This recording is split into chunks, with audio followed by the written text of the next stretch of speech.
Tout le monde, bienvenue à l'Alliance Online, comme on dit. Je suis ravie que en fait, vous puissiez être en ligne parce qu'il est impossible de se garer dans Wyoming Avenue. La neige n'a pas encore été enlevée. Il y a certaines voitures qui sont bloquées depuis maintenant 15 jours. Et puis, il fait tellement froid qu'il vaut mieux rester chez soi bien au chaud et assister à cet événement qui est d'autant plus nécessaire que le langage du discours féminin ou féministe a disparu ou est en train de disparaître, notamment ici aux États-Unis avec tout ce qui se passe. Donc, bien sûr, certains d'entre vous ont suivi il y a quelques années le mouvement MeToo, qui a ses partenaires comme ses adversaires. On peut regarder cela des deux côtés, mais ce qui est important, c'est de voir l'éclairage de ce qui se passe maintenant ici aux États-Unis et dans d'autres pays d'ailleurs de démocratie occidentale, avec le témoignage donc de Michel et puis le travail de Mylène sur le tribunal, révolutionnaire non, mais international, mais c'était une révolution quand même parce que c'était la première fois que les femmes s'exprimaient en 1976 sur les violences faites aux femmes. Alors, Mylène est doctorante en histoire de co-tutelle entre l'Université de Lille et l'Université libre de Bruxelles. Elle est diplômée de l'École des hautes études en sciences sociales et elle a tout d'abord travaillé dans la société civile avec des organisations féministes comme l'Université des femmes, le CIDFF et auprès de personnes en précarité, Forum réfugiés, etc. Elle a été la curatrice de la première exposition européenne consacrée au Tribunal international des crimes contre les femmes et elle a d'ailleurs à cette époque organisé un colloque qui a duré 3 jours. Et elle est passionnée de la mémoire, de la transmission de la mémoire des femmes et des mouvements féministes et lesbiennes des années 70. Elle est lauréate de l'Institut français des Amériques. Elle était ici à Georgetown jusqu'à décembre. Et elle est l'éditrice de l'édition de la traduction française des actes du tribunal de 1976. Donc elle est vraiment, s'inscrit sa démarche dans un travail de transmission des luttes féministes à l'échelle transnationale. Quant à Michelle Hindi Alexander, je suis sûre qu'il y en a beaucoup parmi vous qui la connaissez. Elle est une épidémiologiste, mais à la retraite. Elle est née à Alexandrie, en Égypte, dans une famille copte française, et elle a poursuivi sa formation de doctorale en Belgique et à New York, à Buffalo. Et puis, elle a rejoint dans les années 70 le collectif Women Overseas for Equality et elle a participé très activement à l'organisation du Tribunal international des crimes contre les femmes, dont elle fut une des traductrices et coordinatrice linguistique. C'est un moment fondateur que ce tribunal pour Michel et ça a profondément marqué son engagement en faveur des droits humains, des femmes et des populations vulnérables, un engagement qu'elle a suivi tout au long de sa vie personnelle. Et elle s'est installée aux États-Unis depuis longtemps et elle a travaillé au NIH dans la recherche respiratoire pendant 30 ans. Voilà, donc je vais laisser la parole à Michel tout d'abord, et puis ensuite Mylène nous fera une présentation. Alors, restez s'il vous plaît sur mode silencieux pour pas qu'il y ait d'écho, n'est-ce pas? Et puis si vous avez des questions, vous pouvez les entrer dans le chat, nous les lirons à la fin. Je voudrais aussi quand même vous signaler la présence ici d'une ancienne présidente du board, Madame Seyss, ancienne présidente du board de l'Alliance française, ainsi que de professeur Milena Santoro qui s'occupe des programmes francophones à Georgetown University. Merci à vous tous d'être là et la parole est donc à Michel. À vous, Michel. Merci Sarah. Bonjour tout le monde, bonjour à toutes et à tous. Je vous espère bien au chaud aujourd'hui. Alors, comme on l'a dit, je vais vous donner un petit coup d'œil de mon rôle pour le tribunal. Dans les années 70, je me trouvais à Bruxelles tout en poursuivant mes recherches sur l'asthme pour mon doctorat. Et je me joins au groupe de femmes Women Overseas for Equality. Ce sont des femmes féministes. Et pour moi, c'était un moment propice avec le réveil des mouvements féministes à ce moment-là. Quelques membres du groupe avaient assisté à 2 événements à ce moment-là. FEMO au Danemark et puis à Francfort, une conférence féministe. Ces événements nous ont inspirés et un groupe de 8 femmes de notre groupe WOI, dont Lydia Horton, Diana Russell, Nicole Van de Ven et autres, nous avons commencé à planifier le tribunal qui prit place finalement à Bruxelles.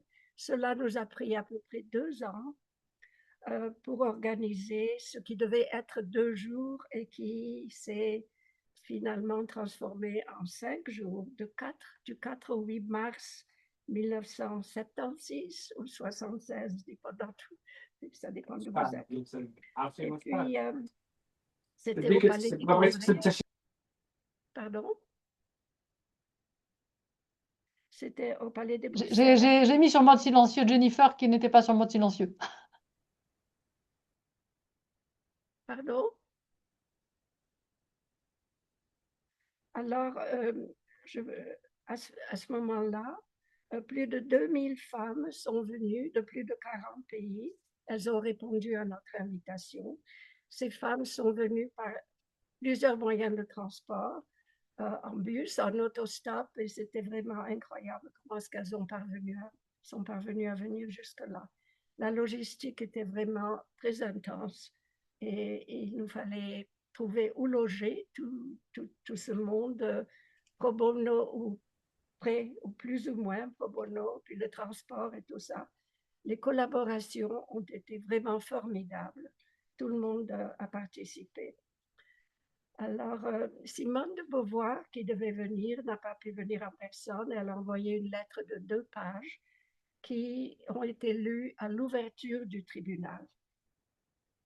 Et puis, d'autre part, à la cérémonie de clôture, Susan Heller Anderson du journal International Herald Tribune a appelé le tribunal le plus grand événement féministe international de l'histoire. J'avais un rôle administratif et faisais partie du comité de bienvenue. Je traduisais les témoignages tous les matins pour les communiqués de presse en français, anglais, espagnol. Et après le tribunal, j'aidais avec les transcriptions et les traductions des enregistrements. Nous avions même réussi à organiser du babysitting par les hommes qui étaient exclus du tribunal. Nous avions trouvé un petit endroit où avoir les enfants les hommes s'occupaient des enfants dans cette salle réservée pour ce travail. Alors, j'ai emmené ma fille de 10 ans à ce moment-là, Réa, pour les cérémonies d'ouverture et de clôture. Et c'est elle qui, maintenant professeure à Parsons et New School, m'a aidé à faire le don de tous ces documents à cette université. Et c'est à travers ce don que nous avons connu Mylène, qui, à travers ses recherches, nous a contactés, Réa et moi, il y a quelques années. Donc, cet événement, comme ça a été dit, nous a marqué, Réa et moi. C'était très, très important. Nous sommes restés bien ancrés pour le support des droits humains, femmes, enfants, hommes, réfugiés, défavorisés. Et je suis très reconnaissante à Mylène de garder la flamme active avec son travail en profondeur. Merci. Michel, je sais que quelques personnes ne vous ont pas vraiment entendu. Je voudrais savoir, pouvez-vous raise the hand, la réaction, parce que j'ai mis les captions en français pour que vous puissiez entendre, voir Michel, lire ce que Michel a dit. Ouais, d'accord, ça marche. Ok. À vous, Mylène. Oui, merci beaucoup. Et Sarah, est-ce que vous pouvez juste me repréciser combien de temps j'ai pour parler? Parce que vous savez qu'en mode enseignante et académicienne, vraiment, plus de temps je parle, plus heureuse je suis, mais je préférerais rester dans le timing. Je dirais 40 minutes entre 30 et 40 minutes, de manière à ce que je suis sûre qu'il y aura beaucoup de questions dans le public. Donc, en tout cas, j'espère, parce que c'est un grand sujet important. Donc, voilà, pour avoir une bonne quinzaine de minutes pour discuter avec le public. Voilà. C'est parfait. Merci beaucoup. Merci beaucoup à Sarah Diligenti et à Catherine pour l'organisation de cet après-midi. Bon, vous le voyez, moi ici, il est un peu plus tard. Je vous parle depuis la France où je suis rentrée là depuis un mois et demi. Donc, le timing est un peu différent, mais en tout cas, je suis absolument ravie qu'on ait eu l'occasion de pouvoir mettre en place cet événement à un moment où effectivement on ne peut que constater une forme de recul quand même sur les questions des droits des femmes et plus largement sur les questions des droits humains. Pour peut-être réagir aussi une petite seconde et juste vous dire un petit peu d'où je parle, comme ça vous a été énoncé brièvement par Catherine au début de cette visio. Donc, je suis actuellement doctorante. J'ai repris des études en fait il y a un an et demi parce que j'ai eu la joie d'être lauréate d'un contrat doctoral de l'Institut des Amériques. Et c'est via ce consortium de recherche qu'est l'Institut des Amériques, qui est basé notamment à Washington et que je représente à Washington auprès de Milena Santoro, qui est ici aujourd'hui et que je remercie grandement de sa présence, que je vous parle aujourd'hui. Alors, je vous ai préparé un petit PowerPoint que je vais lancer quand j'aurai trouvé la bonne fenêtre. Une petite seconde. Hop, tac, tac, tac. Est-ce que là c'est tout bon et vous voyez continuer de partager. Est-ce que vous voyez bien le PowerPoint et Oui, est-ce que c'est tout, tout tout bon, Mylène. c'est super. C'est parfait. Donc, j'interviens cet après-midi aussi dans le cadre de la sortie d'un nouvel ouvrage en fait que j'ai travaillé l'année dernière et qui va être édité au sein de la maison d'édition française indépendante et féministe. C'est suffisamment rare de nos jours pour être souligné, qui est la maison hors d'atteinte et qui sortira dans un mois, qui s'intitule Le Tribunal international des crimes contre les femmes, un événement fondateur du féminisme.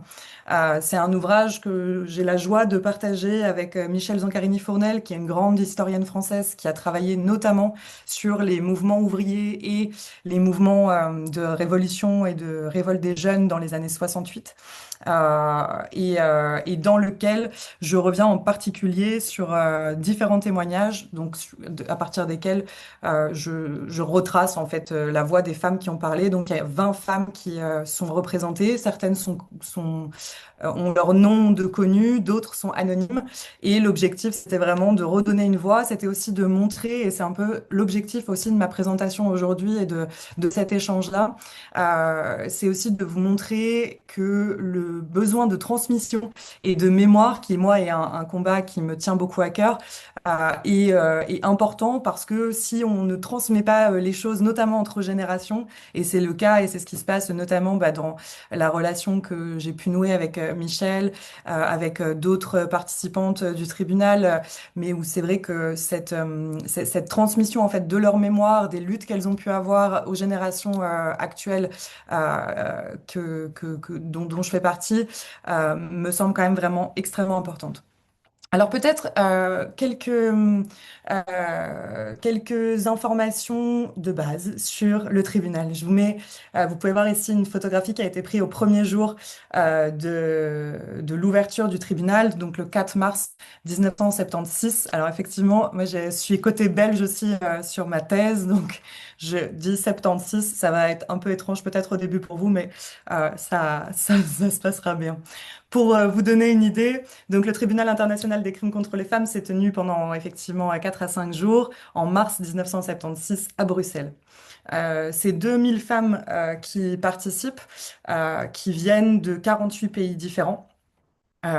Et on a vraiment tous les continents de représenter. Donc l'Europe évidemment est surreprésentée étant donné qu'en termes de distance, en termes de voyage et de possibilités financières pour se déplacer, c'est le cas. Donc par exemple sur l'Europe, on va avoir évidemment l'Irlande, le Royaume-Uni en général, l'Espagne, le Portugal, l'Allemagne, les Pays-Bas. On va avoir la Grèce, la France bien sûr. Et il est quand même intéressant de noter que malgré la présence de l'ensemble de ces pays, je vous rappelle quand même qu'on est à une période où la guerre froide bat quand même son plein. Et donc, moi, en tant historienne, je peux que relever l'absence malheureusement de pays dits de l'Est. Et il n'y a personne, il n'y a pas de représentante par exemple de l'URSS, il n'y a pas de représentante d'autres pays, des pays baltes. Et donc ça, c'est une des questions que j'adresse dans le travail que je suis en train de fournir actuellement. On sait qu'il y a environ 2000 femmes qui se présentent au Palais des Congrès de Bruxelles le 4 mars 1976 à l'ouverture. Et je dois vous avouer que pour toutes les organisatrices, c'est une surprise. Elles ne s'attendaient pas à autant de monde. C'est vraiment inattendu positivement et c'est une surprise. Heureusement, elles ont la place de les accueillir parce que grâce à un travail de lobbying, on va dire, dans un sens positif, dans un sens d'échange pendant plusieurs mois, en fait, les participantes belges ont réussi à obtenir de la seule femme alors élue ministre en Belgique, qui s'appelle Madame Rika De Becker, qui est alors ministre flamande de la Culture, de mettre à disposition le Palais des Congrès de Bruxelles gratuitement. Donc c'est tout à fait inédit et ça leur permet effectivement d'accueillir ces 2000 femmes qui se présentent ce matin-là aux portes pour savoir ce qu'il va en être de ce fameux tribunal. Quand elles arrivent, on leur annonce que cinq thèmes, enfin quatre grands thèmes, j'ai noté cinq, mais c'est quatre grands thèmes vont être abordés et vont recouvrir l'ensemble de ce qu'aujourd'hui on appelle le continuum des violences contre les femmes. Et ça va vraiment donc des violences sexuelles avec évidemment des dénonciations relatives au viol, des dénonciations relatives aux violences conjugales et intrafamiliales. On va avoir évidemment tout ce qui est les questions de torture, notamment dans les prisons, etc., etc. On va avoir un autre aspect qui couvre plutôt ce qui relève de ce qu'elles appellent le médical et le reproductif. On est en plein dans les luttes pour l'avortement. Donc évidemment, c'est un sujet qui est tout à fait important au tribunal et de nombreux pays viennent pour évoquer les luttes des femmes à ce niveau-là. Et on va avoir deux autres aspects qui sont un premier qu'elles appellent ce qui relève du domestique et de la loi. Et donc là, en fait, c'est de faire émerger des crimes qui ne sont pas encore reconnus par la justice des États en question. Par exemple, le féminicide. Le Tribunal international des crimes contre les femmes est le premier endroit, c'est la première plateforme internationale où le terme de féminicide ou le concept de féminicide émerge et est valorisé. Pour vous donner une idée. C'est pas le seul crime qui est très peu connu à ce moment-là et qui est valorisé. C'est le cas par exemple des mutilations génitales féminines qui sont aussi un gros sujet au tribunal.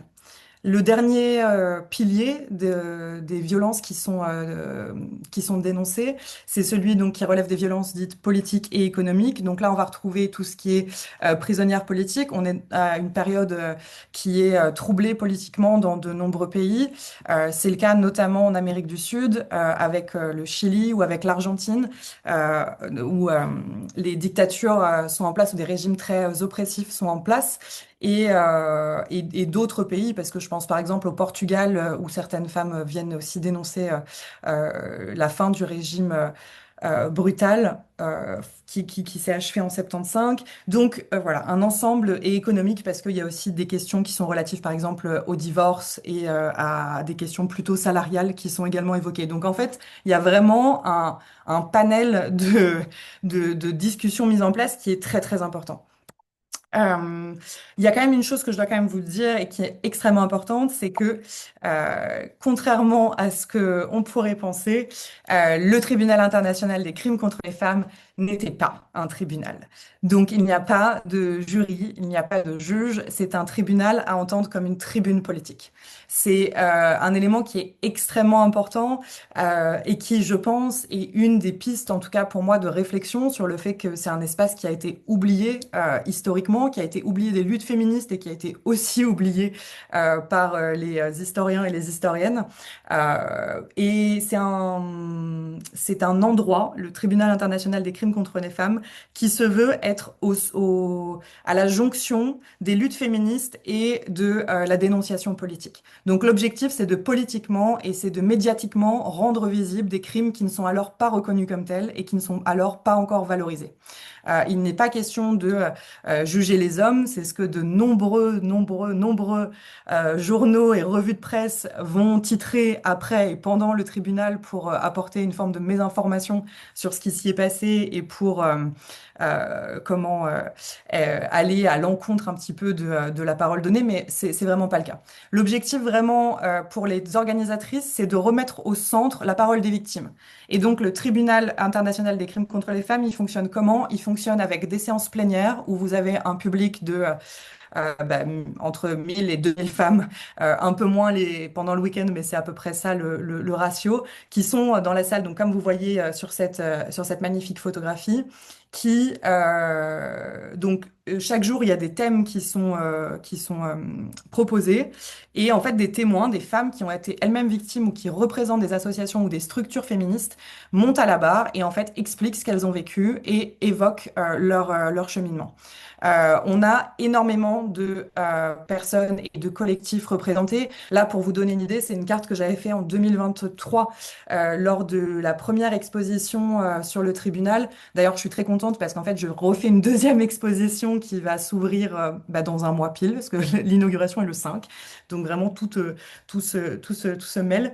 Et comme vous pouvez le voir sur la carte, beaucoup de pays sont représentés. On voit qu'il y a beaucoup de collectifs différents sur des thématiques qui sont plurielles. Donc, on va avoir par exemple des mouvements qui sont plutôt sur les questions de santé. On va avoir des mouvements qui sont aussi artistiques avec des femmes qui sont engagées dans l'art ou dans la littérature ou dans des actions qui vont être plutôt humoristiques. Je pense par exemple au mouvement néerlandais de Bontevas qui utilisait l'humour en fait pendant les démonstrations et pendant les manifestations de manière très importante. On va retrouver aussi bien sûr des groupes avec des questions où la question raciale est au centre de leurs enjeux. C'est le cas évidemment de l'Australian Black Panther Party et d'autres types de groupes.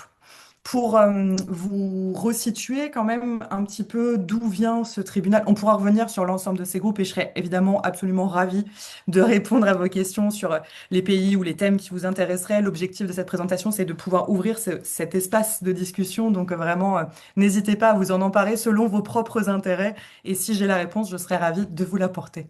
Mais peut-être un point de contexte en tant qu'historienne, le contexte pour nous, c'est vraiment majeur. En 1975, il y a un événement qui est quand même extrêmement important dans l'histoire, je dirais mondiale, qui s'appelle l'International Women's Year, qui est une année qui est décrétée par les Nations Unies. Et l'objectif est de permettre une mobilisation des États membres des Nations Unies sur les questions des droits des femmes. C'est la première fois que c'est le cas cette année va aboutir à l'établissement d'un plan justement pour mettre en place une série de changements à des échelles légales dans différents pays. Et ça va en fait amener à une série de conférences. En 1985, il va y avoir Nairobi, et puis après Beijing et d'autres grandes conférences qui sont en fait à l'origine d'un certain nombre de droits et de traités internationaux qui ont pu être ratifiés.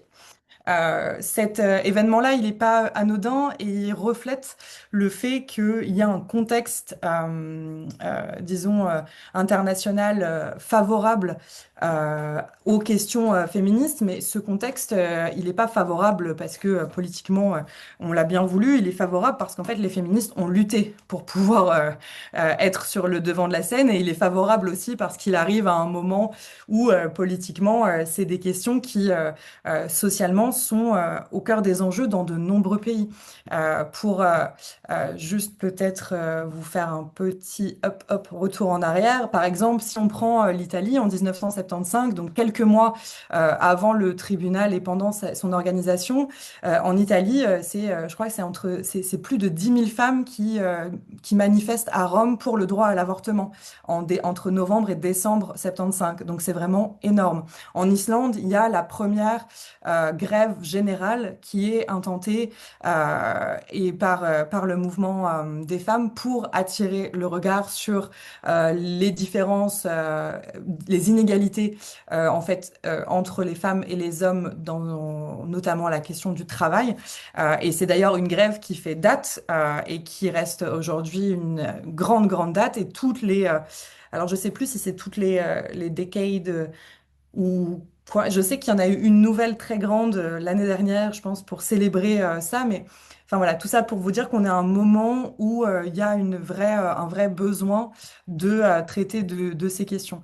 En parallèle, on est aussi à une période politique, comme je vous le disais tout à l'heure, en vous rappelant que on est dans un contexte de guerre froide, on est dans un contexte de guerre froide, on est dans un contexte où un certain nombre de pays sont dans des situations politiques très particulières et avec un engouement public et une médiatisation qui commence à être de plus en plus croissante.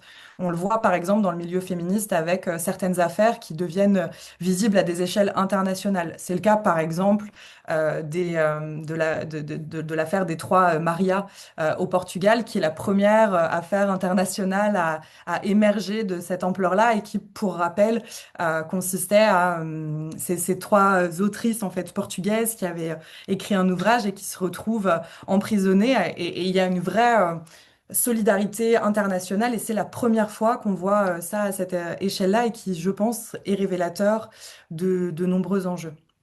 Pour revenir à l'organisation du tribunal et de son contexte. Donc, comme je vous l'ai dit, on est aussi dans un contexte qui est féministe. Moi, je suis une historienne qui travaille sur l'histoire féministe et j'ai travaillé avant dans plusieurs structures qui avaient cette spécificité-là. Et c'est vrai que cette histoire est importante. On est dans ce qu'on appelle la deuxième vague féministe, qui globalement représente les années 60 et les années 70. Traditionnellement, en histoire, on estime qu'il y aurait eu trois vagues féministes. La première vague remonterait à la fin du 19e siècle et engloberait en fait toutes les femmes qui se sont engagées pour permettre à d'autres d'accéder à leur droit de vote. Et donc, ça va vraiment être toute cette lutte-là sur la fin du 19e siècle. Ensuite, on a la deuxième vague, donc celle qui nous concerne aujourd'hui, qui est plutôt sur les années 60 et 70. Et on va avoir ce qu'on appelle la troisième vague, qui est plutôt dans les années 90. Et qui amène de nouveaux sujets de réflexion, notamment sur les questionnements queer, notamment sur des questionnements plus identitaires à d'autres endroits. Pour en revenir à ce qui nous intéresse, pourquoi est-ce que ce contexte, il me paraît important à évoquer avec vous cet après-midi? Pour plusieurs raisons. D'abord parce que le tribunal de Bruxelles, il est profondément féministe. Il est porté par des femmes qui sont féministes et les femmes qui participent ne le sont pas forcément toutes, mais en tout cas, il y a une vraie volonté d'implémenter une pratique féministe dans ce qui est proposé à Bruxelles. Si jamais vous n'avez jamais entendu parler de comment fonctionnaient les mouvements féministes, parce que c'est pas du tout quelque chose d'uniforme, il y a beaucoup de pratiques différentes selon les espaces, selon les pays, selon les communautés auxquelles vous apparteniez. Mais une des pratiques qui était assez développée, c'est ce qu'on appelle la Consciousness Raising Group. Et donc, c'était des groupes dits de conscience, pour traduire grossièrement. Et en fait, c'est tout simplement des femmes qui se réunissaient en petits groupes pour parler de différents thèmes. Donc ça va être par exemple se retrouver le jeudi soir à la maison des femmes du quartier ou de se retrouver à la maison de santé du quartier parce qu'il va y avoir un groupe sur un thème qui nous intéresse et à propos duquel on vient partager son expérience. Comment ça fonctionne? C'est donc un thème, donc ça peut être par exemple dans ce qui est de plus en plus visible à ce moment-là. Je pense aux questions des violences conjugales, je pense aux questions des violences sexuelles. On a les premiers groupes de parole sur le viol où des victimes se rejoignent et se regroupent pour en discuter. C'est également grâce à ça et par ces espaces-là que les femmes vont prendre conscience du fait qu'en fait le viol n'est pas un problème individuel, n'est pas un problème culturel, mais est bien un problème systémique, un problème qui relève d'un système qui est mis en place et que ce problème et que ce système est subordonné notamment au patriarcat qui intentent ces oppressions sur les femmes. Ces groupes de conscience, ils sont pas du tout anodins parce qu'en fait, ils modèlent vraiment la pensée des femmes. En fait, les femmes qui rejoignent ces groupes-là, c'est pas forcément des femmes qui sont politisées, c'est vraiment Madame tout le monde. Et ce qui est intéressant, c'est que c'est par ce biais-là et c'est par le biais de la parole. La parole est vraiment au centre d'une volonté de transmission politique et de mise en jambe, si je puis dire, politique, qu'on va se mettre en place. Alors évidemment, il y a certaines références qui reviennent très régulièrement, des autrices, là, je vous en cite deux là sur la slide, Kate Millett et Susan Brown Miller, qui sont des autrices extrêmement importantes des années 60 et 70, qui ont travaillé notamment sur la question du viol et qui conceptualisent cette idée et ce slogan que vous avez peut-être déjà entendu, qui est extrêmement populaire dans les années 70, qui est que le personnel est politique, que l'intime est politique. Euh, Si ça peut nous paraître aujourd'hui presque anodin, en fait, si on se remet dans le contexte, ça ne l'est absolument pas. On est à une période où ce qui relève de l'intime est considéré relever d'une sphère sociale qui ne concerne pas le politique et où aller réguler ce qui se passe à l'intérieur du foyer, le politique a du mal à l'envisager. C'est pas quelque chose qui est du tout naturel. Il y a évidemment aussi une intersection avec d'autres mouvements sociaux en parallèle des mouvements féministes. Je pense par exemple au mouvement lesbien qui sont également en jeu et aussi au mouvement dit des femmes du Third World et de tous les mouvements des processus de décolonisation qui vont rentrer en place petit à petit. Pourquoi est-ce que je vous évoque cette question-là? Parce qu'en fait, ce qui est au cœur du tribunal, comme je vous le disais, c'est le fait que le personnel est politique, c'est le fait que l'expérience personnelle compte comme étant et comme relevant d'un moyen d'agir. Pour vous donner une idée, à Bruxelles, sur les 5 jours de tribunal, il y a un peu plus d'une centaine de témoignages qui ont été donnés à la tribune principale. Il y en a encore beaucoup plus qui n'ont pas été répertoriés et qui ont été partagés dans des cadres plus informels. Et pour que ce soit un petit peu plus clair, donc en fait, les journées étaient divisées en deux parties.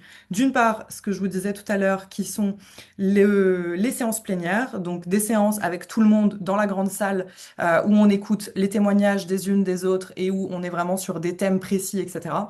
Et en deuxième partie de journée, des ateliers, des workshops, où les femmes se réunissaient en petits groupes. Et là, en fait, on y allait en fonction de son intérêt. Et l'objectif, c'était de rencontrer des militantes d'autres pays ou des femmes qui étaient déjà engagées sur des questions qui nous intéressaient pour pouvoir voir quelles étaient les pratiques et les méthodes, quelles étaient les stratégies politiques qui avaient fonctionné ou qui avaient échoué dans leur propre contexte pour savoir si on pouvait se les réapproprier et se les réintégrer dans nos propres pratiques. Ces témoignages, on les connaît parce que grâce au travail de Michel et de d'autres femmes dont certaines sont restées anonymes, il y a un ouvrage qui a été publié l'année du tribunal, qui s'appelle The Proceeding of the International Tribunal on Crimes Against Women, et qui a été réédité 10 ans après. C'est grâce à cet ouvrage que on peut connaître ces témoignages qui en fait sont extrêmement importants, étant donné qu'ils reflètent à la fois les préoccupations qu'ont les mouvements des femmes dans les années 70, à des échelles du coup nationales, et aussi qui révèlent forcément des trajectoires de vie qui sont spécifiques et importantes dans ce qu'elles montrent de ce qu'est la violence. Pour justement comprendre un petit peu mieux l'état d'esprit dans lequel étaient les organisatrices et les objectifs qui étaient derrière ce choix de mettre la parole au centre. Je voudrais juste citer cet extrait de l'ouvrage que je trouve tout à fait parlant. Je vous laisse le lire. Donc, Unlike a traditional tribunal, there was no panel of judges at the International Tribunal on Crimes Against Women. We were all on judges. Donc ça, c'est ce que je vous disais tout à l'heure. Il n'y a pas de juge et c'est une décision qui est politique. C'est un choix qui est décidé parce qu'en fait, l'objectif, c'est pas de mimer la justice des hommes. C'est pas de mimer la justice jugée patriarcale. C'est de créer autre chose. C'est de penser ensemble de manière collective. The women present completely rejected patriarchal definition of crime. All man-made forms of women's oppression were seen as crimes. Et la plupart des crimes qui étaient évoqués n'étaient pas reconnus par les nations patriarcales, etc., etc. Pourquoi est-ce que j'ai highlight le All Man-Made Form of Women's Oppression, Worst of Crimes? Parce que au moment où en fait elles font ce tribunal, l'extrême majorité des crimes qu'elles dénoncent dans la plupart des pays ne sont pas reconnus comme tels. La torture contre les femmes prisonnières, le viol systémique en prison n'est absolument pas reconnu. Aujourd'hui, on sait que ce sont des pratiques qui ont cours et qui sont particulièrement communes. Le viol comme arme de guerre a été extrêmement bien documenté et de plus en plus documenté, de plus en plus visible, même si ça reste encore aujourd'hui un sujet qui est pas facile à aborder. Là, on est il y a 50 ans. Enfin, remettons-nous quand même sur ces échelons-là. Et c'est vrai que c'est l'objectif, c'est de dire en fait, il y a des choses que l'on vit en tant que femme, que l'on estime être la norme, que l'on considère être normale, et en fait qui ne l'est pas. Et on demande aux États de reconnaître et d'entendre nos vécus, nos expériences, et de changer les lois, parce qu'en fait, l'objectif à terme, c'était quand même celui-là.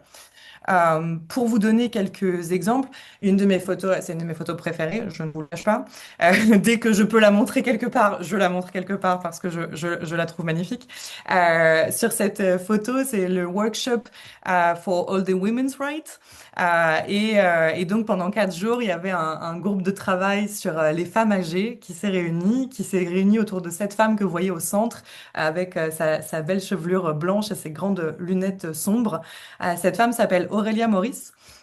C'est une femme américaine je crois qu'elle a 84 ans au moment du tribunal. C'est la première fois qu'elle revient en Europe en fait à ce moment-là. Elle est d'origine européenne puisqu'elle est née, je ne sais plus dans quel pays de l'Est, qu'elle a dû fuir à cause de la guerre.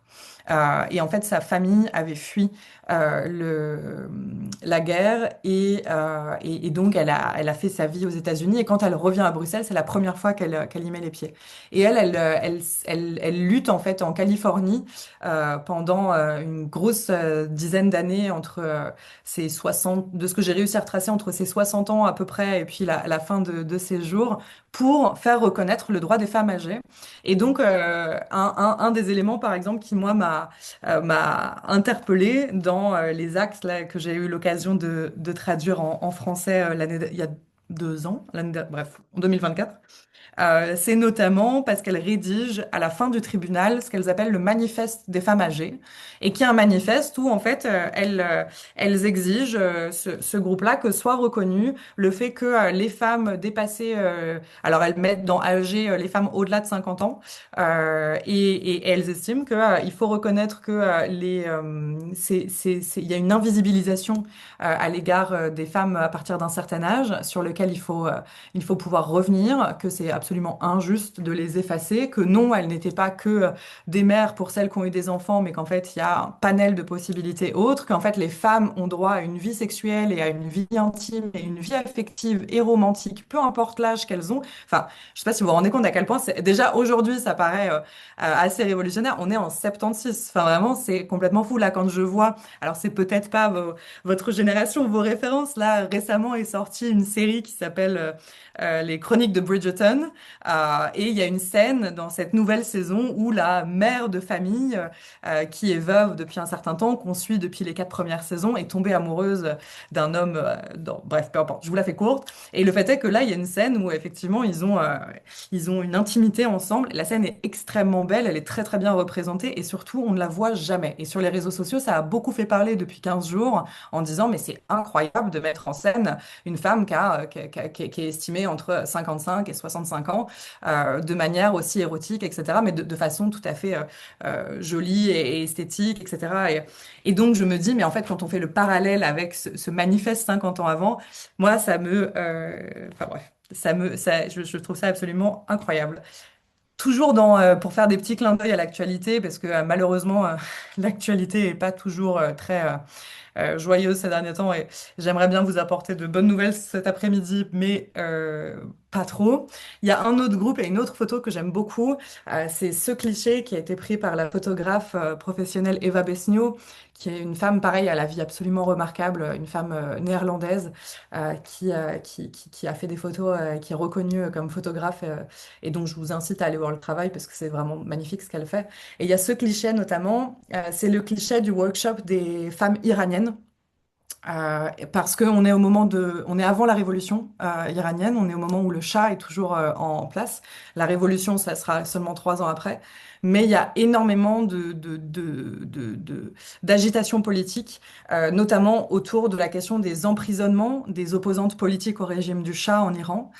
Et les femmes qui sont sur cette photo et qui participent à ce workshop de manière anonyme pour l'extrême majorité d'entre elles viennent pour dénoncer les conditions d'emprisonnement des femmes iraniennes dans la prison d'Evin, qui est une prison qui est toujours en activité aujourd'hui. Elle a été encore bombardée il y a un an. On sait qu'il y a encore des gens qui y sont. On sait que là, récemment, dans les dernières semaines et la tragédie que l'Iran est en train de traverser une nouvelle fois en ce moment, c'est une prison qui est au cœur de l'observation politique parce que les conditions de détention sont considérées comme étant absolument abominables. Et les femmes qui sont sur ces photos viennent dénoncer notamment l'utilisation du viol et l'utilisation de recourir à amener des proches en fait en prison, à menacer les proches de ces femmes en prison ou à utiliser le viol de ces femmes contre leurs époux ou leurs familles, etc. Enfin bref, je vous laisse envisager toute la barbarie qui peut naître de toutes ces pratiques. C'est des témoignages qui sont à mettre en écho. Là, dans le livre que je publie le mois prochain, je mets ce témoignage-là en écho avec celui des Chiliennes qui viennent également dénoncer les tortures politiques qui ont cours à ce moment-là. Se solidarisent et il y a une vraie solidarité en fait transnationale entre ces différents mouvements entre eux. Alors peut-être comme mot aussi qui me semble important, quelque chose sur lequel j'aimerais bien revenir, c'est le fait que les émotions au tribunal sont tout à fait audible.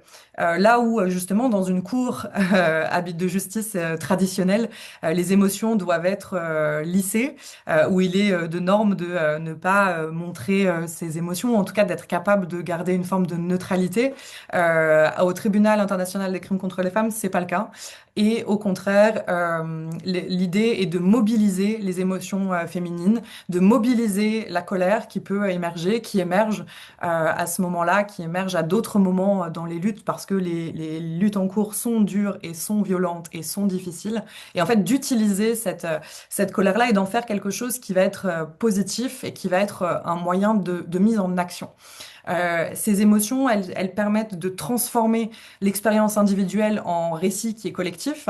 C'est en ça que ça fait toute sa force, parce que finalement, pourquoi faire le récit de tant de trajectoires de vie tristes et horribles et terribles, en fait. Justement parce qu'en fait, c'est pas pour apitoyer, ce n'est pas pour donner pitié, c'est pour... Excusez-moi, je regarde, mais je fais famille d'accueil pour chats et j'ai recueilli un chat cet après-midi et je crois qu'il vient de sortir de sa cachette et je suis perturbée parce que je ne l'ai pas encore vu de la journée. Donc si vous me voyez disparaître, c'est normal, c'est juste pour vérifier que tout va bien. Excusez-moi.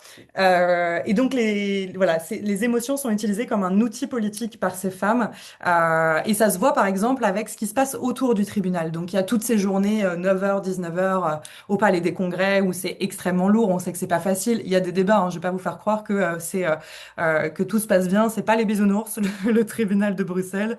Il y a des disputes, il y a des mouvements qui sont en désaccord. Mais là où je trouve que c'est un événement qui, moi, me porte beaucoup et que je trouve absolument fascinant, c'est parce qu'il met justement en discussion des femmes avec des visions politiques et avec des projets militants différents qui, en fait, se parlent.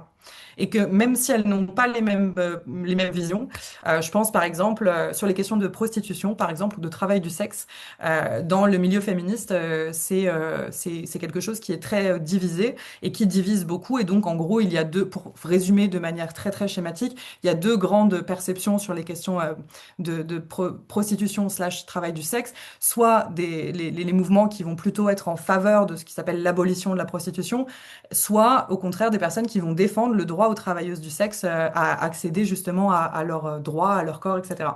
Et ben, au tribunal, c'est un des rares endroits où ces femmes se parlent, se rencontrent et où en fait on entend le discours des deux parties. On entend des femmes qui à la fois ont été exploitées sexuellement, je pense par exemple à des femmes au Japon. C'est particulièrement intéressant que ce soit des femmes issues du Japon qui prennent la parole parce que si jamais, peut-être que vous le savez, en 2000, je crois que c'est 2000 ou 2001, il y a eu une cour internationale qui s'est réunie au Japon pour dénoncer les crimes dits des femmes de réconfort. Et en fait, l'initiative a émergé des collectifs qui sont présents au tribunal à ce moment-là. Donc en fait, vous voyez, il y a vraiment plein de ramifications avec d'autres événements majeurs pour l'histoire des droits des femmes dans différents pays. Euh, et j'avais un autre point que je voulais signaler, mais je ne me souviens plus. Ah oui, la joie.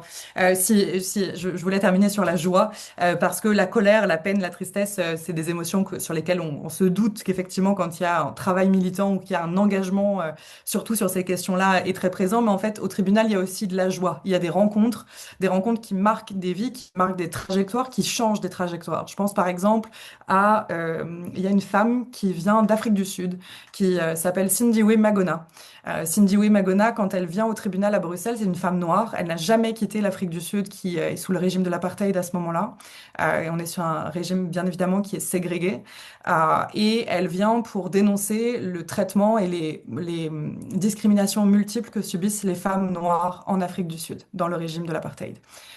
C'est un discours qui est tout à fait bouleversant. C'est une des premières fois où ce type de voix résonne en Europe. Et pour que ce soit, et en fait pour elle, en fait c'est le point de départ d'un cheminement personnel aussi, parce que c'est Bruxelles qui va lui donner l'impulsion de vouloir prendre la plume. Et en fait c'est une des autrices aujourd'hui les plus connues en Afrique du Sud. Pour vous la faire très courte, parce que je vois que le temps est en train de filer et je ne voudrais bien qu'on puisse échanger ensemble. Mais donc voilà, le tribunal aboutit à une série d'effets. Il y a des réseaux internationaux qui s'organisent. Il y a notamment la mise en place d'une newsletter, un bulletin international de nouvelles féministes qui circule et qui est créé au moment du tribunal. Ce bulletin, il fonctionnait jusqu'à il y a encore 5 ans. C'est pour vous dire quand même à quel point c'est incroyable.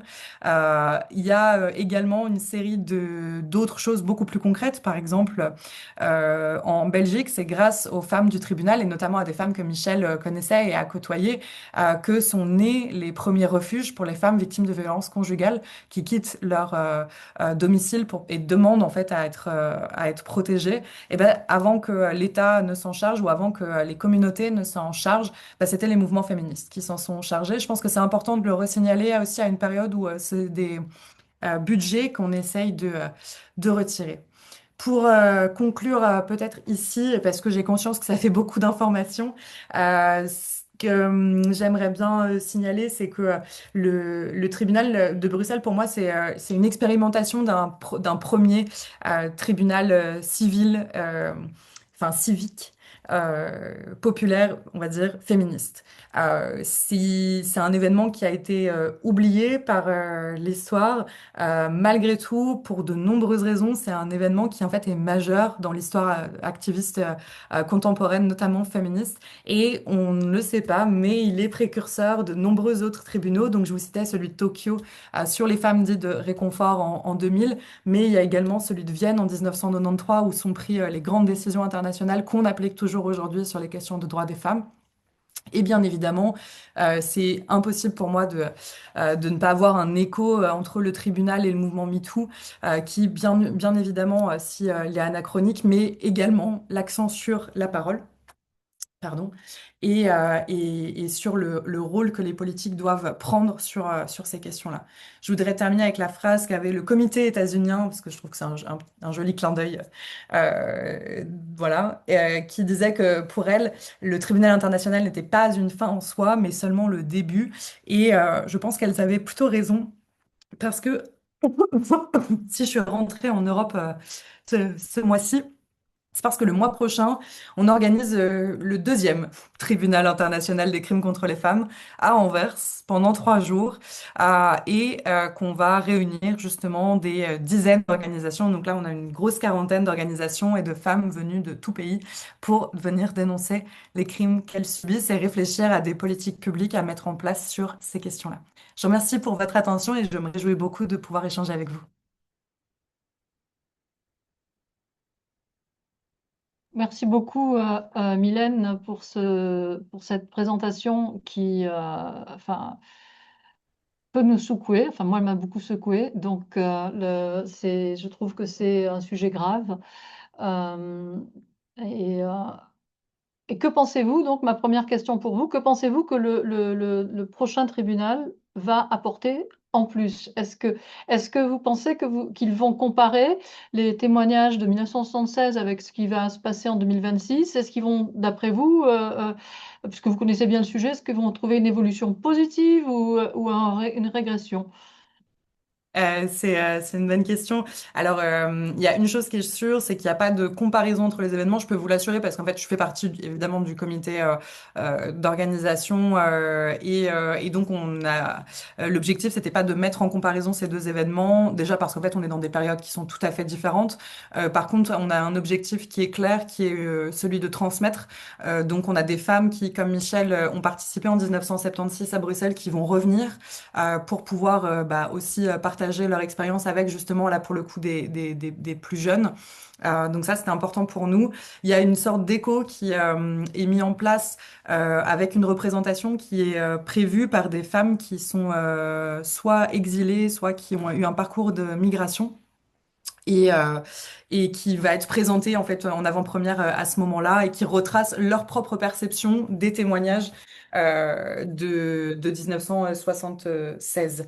Et ce qu'il entend faire, il y a deux niveaux. Le premier, c'est un niveau qui relève, on va dire, de la visibilité. L'objectif, c'est à la fois de rendre visible le tribunal de 76, mais surtout de rendre visible en fait les enjeux actuels qu'on traverse aujourd'hui dans une Europe qui est secouée par l'extrême droite qui monte au pouvoir et qui déstabilise un grand nombre des droits actuellement. On le voit en Italie, on le voit en Autriche, on le voit dans vraiment de nombreux pays. Et malheureusement, on le voit aussi aux États-Unis et ailleurs, bien sûr. Donc l'objectif, c'est de recentrer aussi et de proposer une coalition internationale et de revenir à des systèmes de coalition qui soient plus marqués.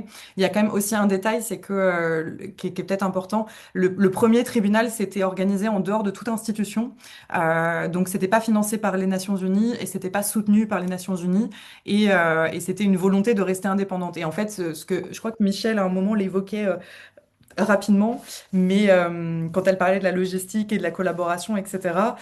Mais pour vous donner une idée, en fait, là, les 2000 femmes qui se sont réunies à Bruxelles en 76, elles sont venues en s'auto-finançant, en vendant des pins, quoi.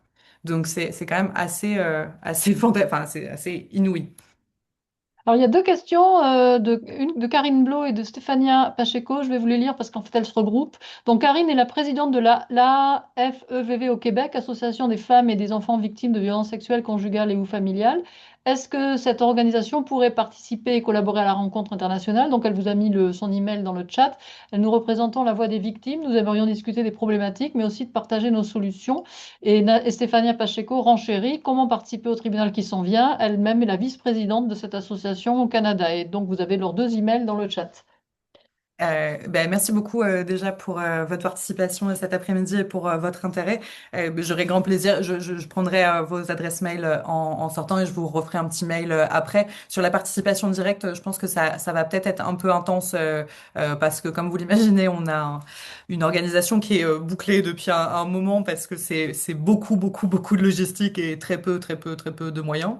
Mais par contre, je suis sûre et certaine qu'il y aura moyen de trouver comment collaborer à l'avenir parce que par exemple, on a des collectifs brésiliens là sur des femmes qui luttent en Amazonie, qui nous ont contactés récemment et qui elles aussi souhaitent s'engager dans des démarches de discussion. Donc avec grand plaisir pour vous en dire plus à ce moment-là.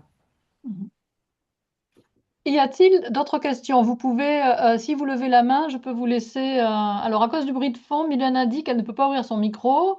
Sa question est de l'époque. Quelle est la présence des écrivaines au tribunal? Et est-ce que certaines ont été inspirées à faire des publications par la suite? Je sais que certaines Québécoises ont publié des ouvrages collectifs, La théorie, Un dimanche en est un, mais ce n'était pas une suite du tribunal. Est-ce qu'on a des traces littéraires ou théoriques? Alors, sur il y a des autrices qui sont présentes au tribunal. Il y a une poétesse africaine-américaine qui s'appelle Pat Parker. Je vais vous noter son nom dans le chat, enfin si j'arrive à écrire. Ouais. Pat Parker. Qui est une femme qui a été largement oubliée dans la poésie contemporaine américaine, alors qu'elle était considérée comme étant extrêmement talentueuse. Malheureusement, elle est décédée d'un cancer très jeune, ce qui a fait que je pense que sa carrière s'est arrêtée à ce moment-là. C'était une amie très proche de Audre Lorde, avec Hmm, laquelle elle entretenait une correspondance très importante, qui a été publiée d'ailleurs récemment en français. Je peux que enfin, vous engager à aller voir. Et au tribunal, elle présente un poème qu'elle lit à voix haute qui s'intitule Womanslaughter, que j'ai traduit par féminicide. Et en fait, elle retrace dans ce poème le féminicide de sa propre sœur qui a été assassinée en 1973, je crois, par son ex-conjoint. Et en fait, elle dresse le récit des semaines qui s'en suivent, du procès, etc. C'est un poème qui est absolument magnifique que je peux que vous engager à aller voir. Plus largement, je peux que vous engager à découvrir le travail de Pat Parker parce que c'est une poétesse qui a une écriture qui est très accessible, qui avait pour ambition de rendre accessible la poésie. C'est une femme qui a une vie tout à fait étonnante. Elle naît dans le Texas des années 50, donc d'une famille noire étant elle-même jeune fille noire, et elle va sortir de ce milieu par différents aspects. C'est la poésie qui va guider toute sa vie, et elle va avoir un premier mariage avec un premier homme où elle va subir des violences conjugales, elle va divorcer. Elle va avoir un deuxième mariage avec un deuxième homme avec à nouveau des violences, où elle va encore partir et elle va finir comme ça par rencontrer celle qui deviendra sa compagne pour le reste de sa vie et avec laquelle elles auront deux enfants. Et je peux que vous engager à voir ce poème, il est vraiment magnifique. Donc, par je l'ai exemple, mis ça, dans c'est... le chat. Ah bah voilà, parfait. Je l'ai mis dans le chat et d'ailleurs, au niveau du contexte, le poème donc Woman's Slaughter, il a été écrit par Pat Parker suite à l'assassinat de sa sœur, Shirley Jones, par le mari de cette dernière. Donc voilà, vous l'avez dans le chat là et Merci beaucoup pour avoir mis le détail dans le chat. Donc, c'est un des exemples d'une des autrices. Alors, il y en a d'autres, hein. Il y a par exemple la militante espagnole Lidia Falcón, qui a été emprisonnée sous le régime de Franco juste avant le tribunal. Elle est libérée quelque temps avant le tribunal. Elle va aussi avoir différents écrits et publiés après. Il va y avoir Diana Russell, qui est une des organisatrices du tribunal, est une sociologue d'origine d'Afrique du Sud qui va avoir la nationalité américaine après et qui va écrire toute sa vie sur deux choses, à la fois le féminicide, qu'elle cherche désespérément à faire entendre comme étant un problème systémique, et l'inceste. La question de l'inceste est très importante. Il y a une autre femme qui participe au tribunal, qui est pas quelqu'un qui va donner un témoignage, mais par contre qui est quelqu'un qui y participe et qui va en être très marqué, qui s'appelle Lisa Lovers, qui elle est américaine et qui de par son passage au tribunal en fait va être marquée par les questions relatives aux violences faites aux enfants, qui est aussi un sujet qui est abordé au tribunal, et va vouer sa vie à travailler sur la question de l'inceste. Elle va publier différents ouvrages sur cette question. Donc en fait, on retrouve différentes autrices. Donc j'espère que j'ai répondu à votre question, Milena. Mais il n'y a pas d'ouvrage, par contre, directement sur le tribunal. Tout ce que j'ai retrouvé, alors il y a des petites choses qui sont rigolotes. Là, dans le cadre de mes recherches, bon, maintenant, j'ai l'impression que je deviens un peu une collectionneuse, mais jusqu'à présent, on savait qu'il y avait une version anglaise qui avait été écrite, bien sûr. Et en fait, j'ai aussi retrouvé une version, il y a une traduction qui a été faite en néerlandais de l'ouvrage du tribunal quelques années après par un collectif féministe qui avait participé. J'ai aussi retrouvé une version autrichienne, improbable, et un autre du côté italien. Donc en fait, il y a des publications, il y a des choses qui existent, mais c'est très... En fait, la plupart des femmes qui ont participé au tribunal sont restées anonymes. C'est un choix des organisatrices. À la base, on a une liste de noms des participantes, et en fait, cette liste a été détruite à l'issue du tribunal parce que des gouvernements ont demandé l'accès à cette liste.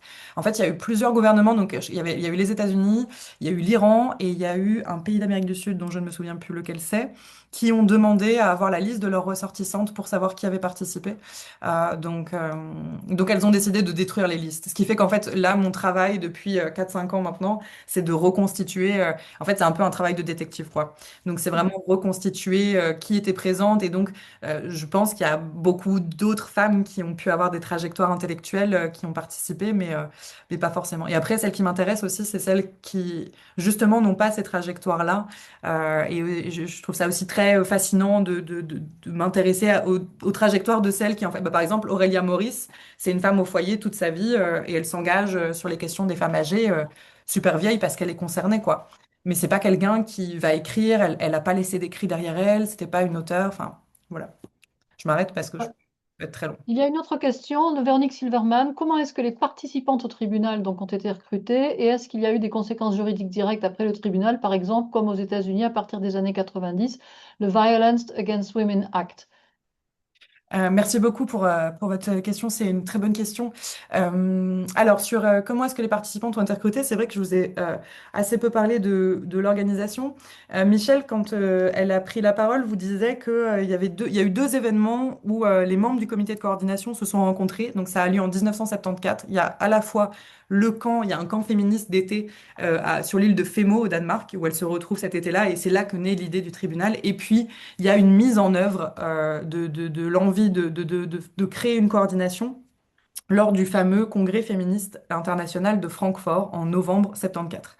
Et pourquoi est-ce que je vous dis ça? Parce qu'en fait, elle décide à ce moment-là que le tribunal va être organisé, je pense que j'ai peut-être va être organisé par des comités nationaux et qu'en fait, chaque femme va être chargée nationalement de trouver des contacts et de trouver des femmes intéressées. Donc, c'est sur la base du volontariat, ce qui fait aussi qu'il y a des mouvements qui sont assez mal représentés ou qui se sentent mal représentés.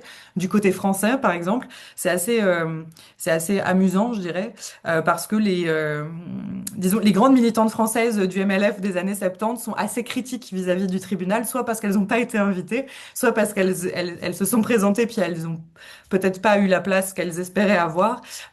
Mais en tout cas, enfin voilà, c'est passé par différents process. Et en fait, après, les femmes qui ont témoigné, il y avait deux choses. Il y avait à la fois des témoignages qui étaient prévus, donc il y avait des femmes qui avaient été entre guillemets effectivement sélectionnées par des comités, euh, donc d'abord à l'échelle nationale et ensuite par le comité coordinateur. Et les critères étaient les suivants. Principalement, l'objectif, c'était que ce soit la victime elle-même qui puisse venir témoigner. Donc ça, c'était le plus important. Et ensuite, le deuxième critère, c'était de pouvoir, pareil, protéger ces femmes-là. Je pense par exemple pour l'Angleterre et l'Écosse, elles ont envoyé plusieurs femmes qui étaient victimes de violences conjugales et qui étaient dans des processus judiciaires de séparation très compliqués et qui ont dû être protégées et dont les noms ont dû, pareil, enfin, ne pas fuiter auprès des journalistes. Et ça a été tout un enjeu parce que c'était très, très difficile. Alors j'ai une autre question, moi, par rapport à ce qui se passe en Iran, parce que vous avez parlé de 76, évidemment, avant la révolution islamique. Donc là, depuis quelques années, on a aussi ce mouvement en Iran, Femmes, Vie et Liberté.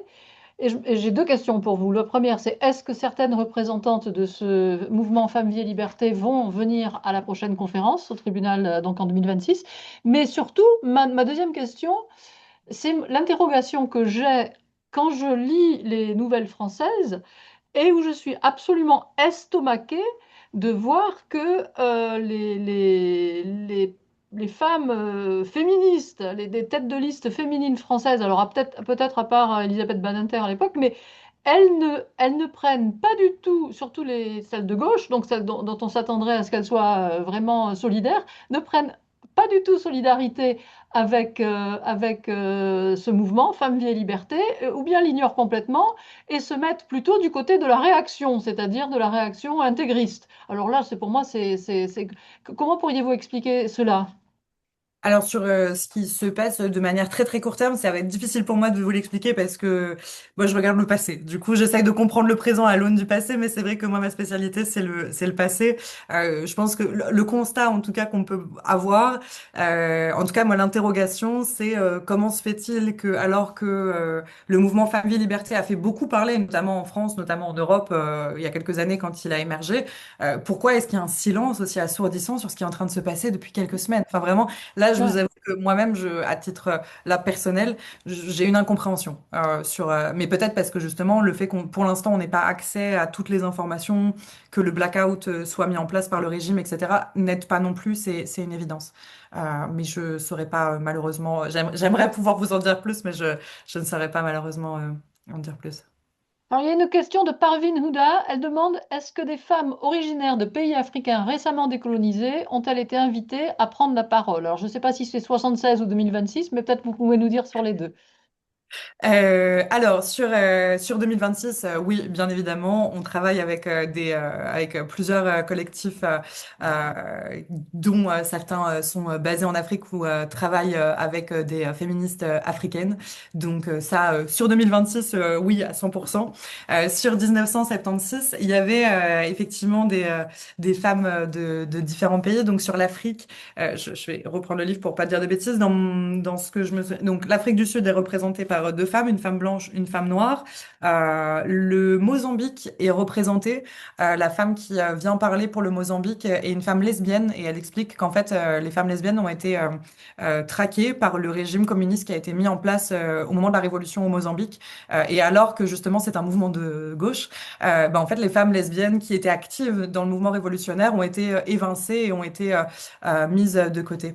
Il y a aussi la Guinée qui est représentée. Je crois que je sais plus laquelle des deux. La Guinée est représentée et elle dénonce les mutilations génitales. Avec un témoignage qui est très poignant et qui traite de ces questions. Sur ces questions-là, on travaille toujours aussi dessus en 2026. J'avais déjà travaillé en Belgique, une des structures qui travaille beaucoup sur ces questions, c'est le GAMS, le groupement autour des mutilations sexuelles. Et on travaille encore avec elles le mois prochain parce qu'elles font un travail absolument admirable à la fois d'accueil des personnes concernées par des pratiques d'excision et à la fois de plaidoyer politique pour faire évoluer les choses. Donc c'est vraiment des partenaires enfin voilà, qui nous tiennent à cœur. Et il y a la Tunisie sur le divorce, si je me souviens bien. Et je crois que c'est tout pour l'Afrique. Il y a Porto Rico qui fait un témoignage aussi qui est assez fort. Alors Porto Rico, c'est le Super Bowl demain soir.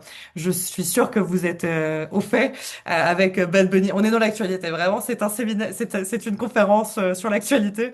Et finalement, là, tous les discours qu'on entend en ce moment de personnes qui critiquent Bad Bunny pour représenter les États-Unis demain sont, bon, au-delà d'être très ignares et très clairement avec un petit biais raciste. En fait, Porto Rico, des femmes portoricaines sont présentes à Bruxelles en 1976. Ok, le chat est totalement sorti. Ok.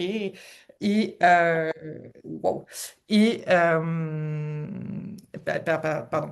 Et elle dénonce le fait que justement les États-Unis sont accusés d'avoir orchestré des campagnes de stérilisation massive des femmes sur le territoire portoricain. Par exemple. Il y a d'autres femmes qui sont présentes. Il y a par exemple une femme vietnamienne qui vient parler. Il y a les Philippines qui sont représentées aussi. La Corée, pas du Nord mais du Sud. L'Inde. Qu'est-ce qu'il y a d'autre? Enfin, il y a vraiment une série de pays. Je sais pas tous vous les faire, mais voilà. Michel a levé la main. Michel, vous avez une question? Je Approchez-vous voulais, le plus possible du micro parce qu'on ne vous entend pas bien. je voulais seulement demander à Mylène si elle allait nous montrer les livres qu'elle vient de publier. Ben, je peux juste vous en montrer la couverture parce que je l'ai pas encore entre les mains parce qu'il sort de l'imprimeur la semaine prochaine, je crois. Donc du coup, je ne l'ai pas encore entre les mains. Je vous avoue que j'ai un peu hâte, mais alors attendez, où est-ce que j'ai remis le préfet? Oui, elle était, je crois, dans votre présentation, la Oui, deuxième oui. ou la troisième slide. Alors, sur le présentateur, est-ce que c'est celui-là? Ce n'est pas celui-là, il faut juste que je le C'est retrouve. intéressant ce que vous avez mentionné sur les campagnes de stérilisation massive à Porto Rico, parce que si je me souviens bien, Je vous Indira écoute. Gandhi a fait la même chose, mais avec les hommes. Ah, c'est marrant que vous mentionniez Indira Gandhi parce que je ne sais pas du tout pour les hommes. Alors par contre, Indira Gandhi est dénoncée au tribunal Bah oui, pour... elle a fait des rafles dans les bidonvilles en Inde, dans les années, quand elle était Premier ministre, pour essayer d'enrayer le taux de natalité galopant en Inde, et elle faisait des vasectomies sans leur demander leur avis. Ah, c'est effectivement... effectivement étonnant. Et donc voilà, je vous le remets là. Je pense que normalement c'est bon. Tac, voilà. Ouais. Et donc, il sera disponible, vous dites, le 6 mars 2026? Ouais, le 6 mars, ouais, dans un mois, bah, pour Donc, juste à temps pour l'anniversaire. la Journée internationale des femmes, qui est le 8 mars. Exactement, Ouais. exactement. Vous savez, vous devrez vous mettre, je crois elle est dans l'assistance, Jennifer Fulton, si elle n'est pas partie déjà. Elle est la propriétaire de la seule librairie en langue française de la région, à Kensington, dans le Maryland. Et ça s'appelle Bonjour Books. Et elle pourrait probablement se mettre en contact avec vous pour que le livre soit distribué par votre éditeur chez elle, pour que ce soit vendu ici. Oui, mais on s'était rencontrés quand j'habitais encore à Dissy. Michel m'avait fait découvrir cette merveilleuse librairie, donc Mm. c'était un vraie joie de pouvoir le découvrir. Donc avec grand plaisir pour me faire un petit mail pour voir ça avec mon éditrice, ce serait vraiment super. Alors, le petit mot de Milena qui va devoir partir et qui, à regret, mais qui vous félicite et qui remercie beaucoup Michel d'avoir partagé son expérience de première main avec nous. Et elle nous suggère de nous rappeler du passé. Effectivement, si on oublie le passé, on répète l'histoire, n'est-ce pas? Comme on peut le voir de plus en plus. On va peut-être terminer là. Je vous remercie à toutes et tous parce que j'ai vu passer Andrew aussi, Lockey, qui était là. Pour avoir assisté à cette présentation extraordinaire. Franchement, Mylène, chapeau. C'était brillant. Merci Michel, beaucoup. merci pour votre témoignage aussi en début. Moi, je suis assez secouée parce que même si j'avais en préparation de l'événement lu un petit peu, vous avez apporté encore de nouveaux éléments. Et puis c'est vrai qu'à la lecture de ce qui se passe depuis quelques années partout dans le monde pour les femmes, on a vraiment l'impression d'une régression. Donc, pour certains droits des femmes. J'ai mis dans le chat des liens aussi. La seule personne que je n'ai pas réussi à trouver, c'était Laura Lovers. Je pense que j'ai pas su l'orthographier, mais j'ai mis Diana Russell en plus, un lien sur elle, un lien sur Lydia Falcon et un lien sur Aurélie Maurice.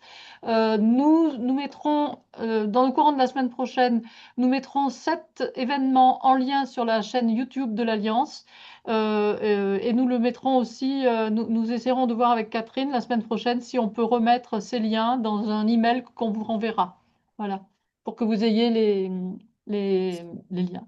Je vous Je remercie vous à tous et toutes remercie. et au plaisir de vous voir à un autre événement. Alors, on a un peu plus d'événements en ligne cette année, justement parce qu'on a eu beaucoup de gens qui nous ont demandé de refaire des événements en ligne parce qu'ils habitent loin. Je pense notamment à Corinne Huxley, que je vois qui est là. Nous aurons donc la dictée en ligne le 4 mars, la dictée de la francophonie avec un texte d'un auteur francophone. Et puis, nous aurons le 14 mars la discussion, c'est un samedi aussi, la discussion avec Élodie Mbappé, une ancienne professeure de l'Alliance française qui a écrit son deuxième livre. Je l'avais interviewée il y a quelques années pour son premier livre. Elle habite maintenant au Canada depuis plusieurs années, depuis avant Covid, et elle est camerounaise d'origine, donc elle présentera son livre en ligne aussi à ce moment-là. Voilà. Merci encore en tout cas pour votre accueil. Et puis je voudrais quand même remercier à la fois Michel et j'ai vu que sa fille Réa Alexander était aussi en ligne avec nous et du coup j'en profite quand même pour la saluer parce que Réa avait aussi participé au tribunal donc c'est un grand plaisir d'avoir vu qu'elle était aussi parmi nous. Merci encore pour l'organisation de cet après-midi. Ouais, merci, c'était vraiment fabuleux. À bientôt à tous et essayez de rester. Pour ceux qui sont à Washington, couvrez-vous. Voilà. Au revoir.